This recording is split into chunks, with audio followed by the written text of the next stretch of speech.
hands down, the best episode of Akame ga Kill thus far. Episode 4, best episode of Akame we've had.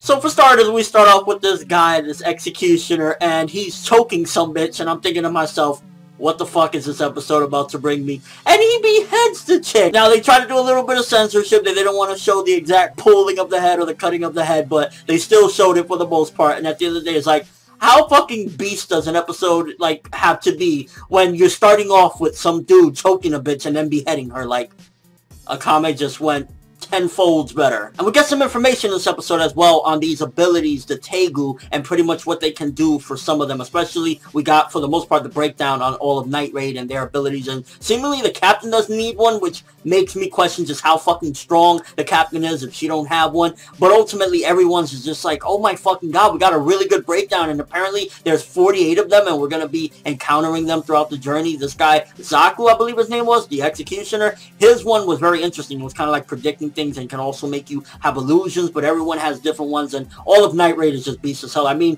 when we get a little bit more of a breakdown of Akame's sword and how if she just cuts herself, like a little cut with her sword, she'll die right there. It's like, these Teigu are no joke, and it kind of is reminiscent a bit of the series Natsu no Taizai, how they have these weapons that are very special. With these, they have like different abilities, so it's giving a little bit more of a fantastical type of feel to it and getting a little bit more supernatural, but it's just anteing up a lot more and making the stakes a lot higher as far as like these weapons. They have, you know, some pretty good value, and they're making these fights way bigger than they would normally be if it was just a regular sword fight. And when it came to Tatsumi versus his big executioner, I like how he was still trying to hold his own, but for the most part, we can see that the Teigu people definitely have advantages, and it's making me wonder, will Tatsumi eventually get one? And if he does, what type of Teigu will it be? But when Akame jumps in, it's like, the animation for this episode, the art for this episode, the approach, the information that we got, the progression, the different things that happened in this episode definitely made it by far the best episode of Akame, and just overall a fucking amazing episode. We just got some really good information, some world building, and the animation in that fight with Akame versus the executioner dude,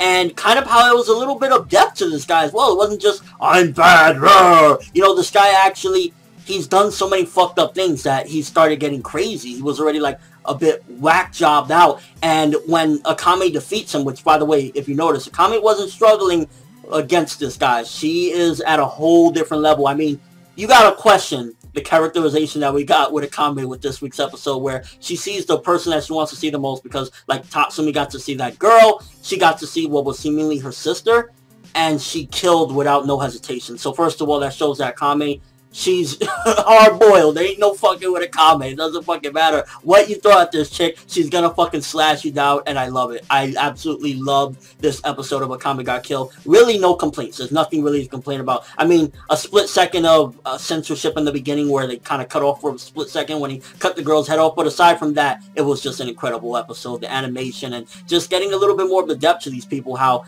they've gone through so many things. Like, this guy has killed so many people that he was just hearing their voices nonstop, and Akame was like, nah, I don't hear none of that. So that really makes you wonder, how off the deep end is Akame? She doesn't seem like she's crazy at the same time, because, you know, she's doing normal things. She's cooking, and I think Night Raid gave her a more stable life than maybe she's had in the past. I don't really know. You know, I gotta obviously get more info on her past, but she's definitely a lot more grounded because of Night Raid, and I think that gives her a bond and kind of settles her down a little bit more than what she would be if she wasn't with Night Raid, because she's probably killed a lot of people from what I had imagined. And when he's laying on the ground, the executioner, Zanku, and he's just kind of like, thank you, the voices that finally stopped, I was like, that was just perfectly done. Like, this episode, very fast-paced, very action-heavy, very fast-paced, and we got some good information and a little bit of building into these weapons and the things that they can do. It's like, Night Raid ain't nothing to fuck with. Akame definitely ain't nothing to fuck with. And the characterization we got with her, again, she seemingly is very cold, but at the same time very warm. So it's almost as if there's colliding parts to Akame. It's like,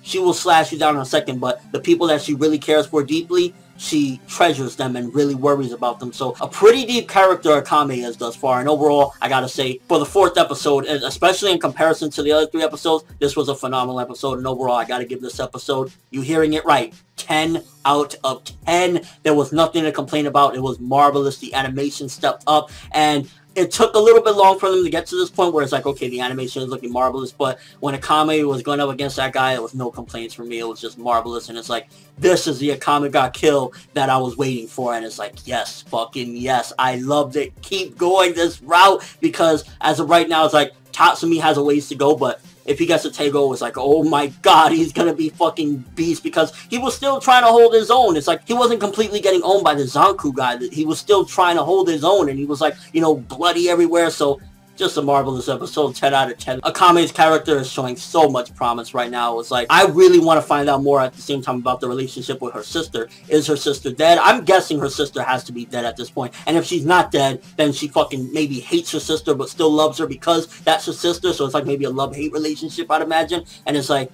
Akame, baby.